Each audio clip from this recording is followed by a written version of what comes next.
It really does, Caddy. I was down in Parliament Square earlier this morning in Westminster, and there were so many people out there that were so angry with the American president. Now, it's important for us to stress, of course, that the relationship is between the two countries rather than between two political leaders. But yeah, this is not the image the White House wants out there. They want the guards, they want the Queen, they want all the pomp and circumstance. And unfortunately, I think what we're going to see in America's newspapers and and papers around the world tomorrow is the protesters and that implication for the Trump administration. Ron, on that interview that the president gave with the Sun newspaper, do you think that he was consciously trying to undermine Theresa May, or was this just something he wanted to say and he wasn't really thinking that he was about to land in a country where he had just put the Prime Minister in a huge heap of trouble? You know, Caddy, I originally thought that this was Donald Trump being Donald Trump, but the more that you listen to what the president has said over the last 24, 48 hours, it makes me wonder whether or not he wants her off the stage. He's standing side by side with her, and of course, what does he say? Well, Teresa's doing a great job, but Boris Johnson would also do a great job. I mean, how could you say something like that, standing next to the Prime Minister here in the UK, while of course also mentioning her rival in the same sentence and same breath? So, yeah, I think he might want her off the stage. Okay, Ron Christie for the moment. I know you're staying with us. We'll talk plenty more about the visit here to Windsor Castle with the Queen, because the pictures are certainly the pictures that President Trump wanted beaming back to people at home. Plenty of pomp and ceremony. It wasn't a state visit, but this was the least the UK government could do. Yeah, one thing, Christian, interesting what Ron was saying there about possibly does Donald Trump want Theresa May off the scene, because there are now stories coming out of Germany that some German politicians are wondering whether he feels the same about Angela Merkel. So who knows what the actual strategy is, but certainly caused her a lot of trouble. Let's talk to Mark Lotter, who is in New York for us. He's formerly served as the special assistant to President Trump. And Mark, when you watched events unfold here in the UK today, I wonder what your thoughts were, particularly those comments that made the front page of the Sun newspaper. I think the president was sending a very clear message, and he reiterated that today, is that he wants to make sure that when the Brexit process is complete, that the United States and the United Kingdom can have a mutually beneficial free trade agreement. There was reporting earlier in the week that the Prime Minister's plan would keep in place many of the trade agreements with the EU, which would then limit the United States' ability to have that agreement. I think the president voiced that and then reiterated today that you saw that he's very focused on making sure we can have a great trading relationship with the United Kingdom. But come on, Mark, there is a protocol to these sort of things. You don't interfere in the politics of another country, and you certainly don't do it when you are being hosted for dinner at Blenheim Palace in the UK. I think one of the things that the world is seeing and that America sees is that the president is focused on the results, and he's going to have very blunt and very frank conversations in that process. When we look, and I'm not speaking specifically about the Brexit issue, but when we look at go back decades when presidents have always said the diplomatically appropriate thing and then nothing changes at the end of the day, like what we saw with NATO. The president was very serious. He was very frank and open that he wants countries to join the UK and the United States in meeting their requirements. And it might not be diplomatically appropriate, but he's going to say it frankly, and it's going to get results. Mark, we saw something of a rowback from the president at that press conference today, a notable change in tune when it came to the Prime Minister and her policies. Do you think that was important? Did the president have some damage control to do?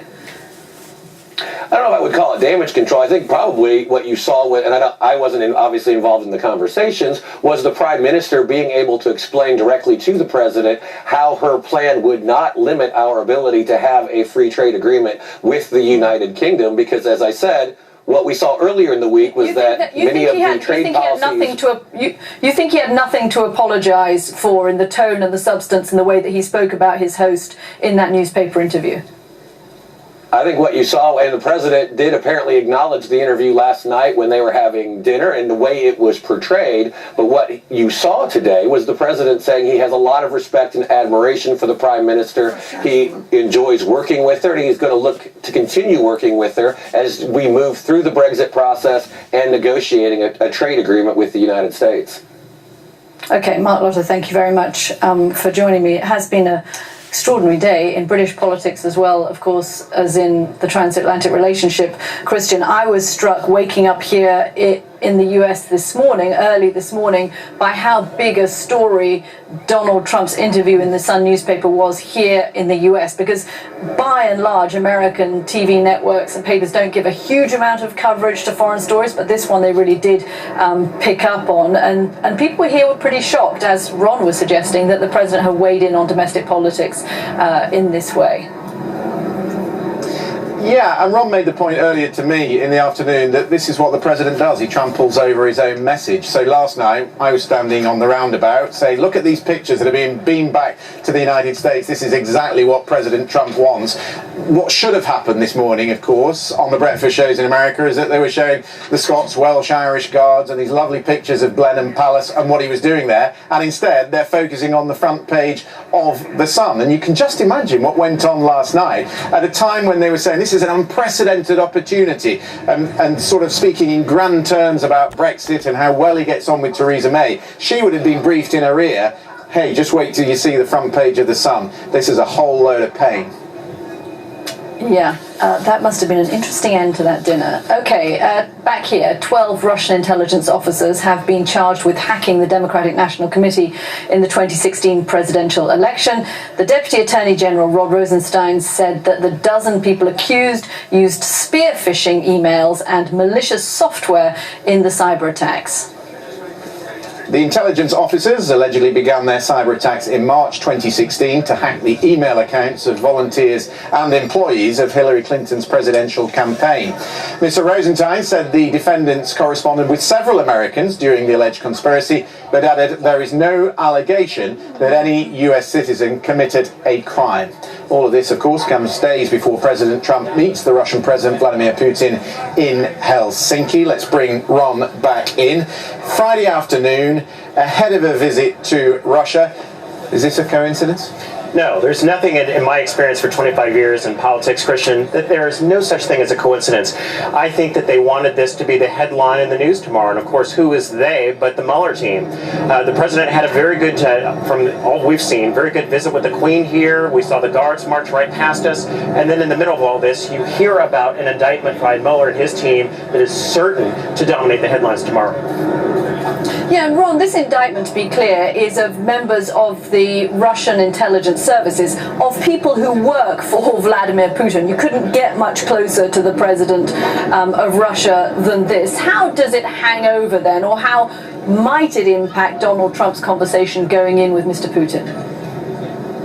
Well, I think it's very critical and very significant, Katty. I had a chance to read the indictment earlier this afternoon, and it's very extensive, starting in about March of 2016, moving all the way through the spring, of how these Russian intelligence officers had fake names, they had fake accounts, and they systematically went after the Democratic campaign arm, the Democratic National Committee, to try to interfere in our election. And this will be a test for the president. Will he very sharply address Putin on this and say, we've got you, we've got the goods, or will he attempt to, again, maintain good relations with Putin and not address it directly? He was specifically asked about this today, Ron. What are you going to be talking about with Vladimir Putin?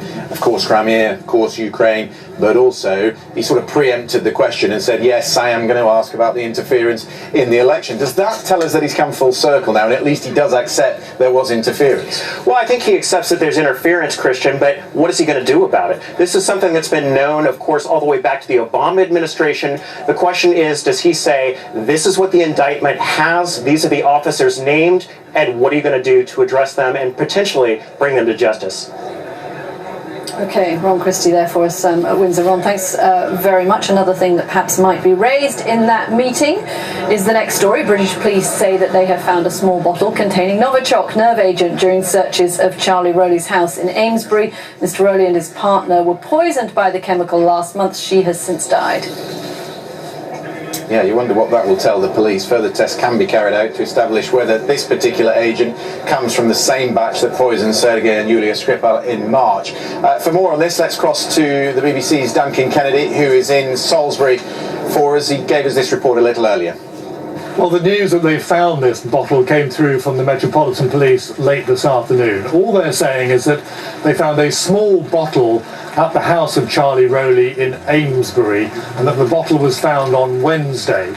They said that the bottle was then taken to Porton Down, the research lab quite near to Amesbury, and that tests have come back positive for Novichok. Now, what the police are not saying is A, what sort of bottle it is, other than it's a small bottle, and nor are they saying where that bottle came from. Did either Dawn or Charlie pick it up here in Salisbury, perhaps by Dawn's hostel here behind me, or do they pick it up in Amesbury or en route? They're not giving any further details on that. What they're also saying is that they cannot guarantee that there is not more Novichok in the area.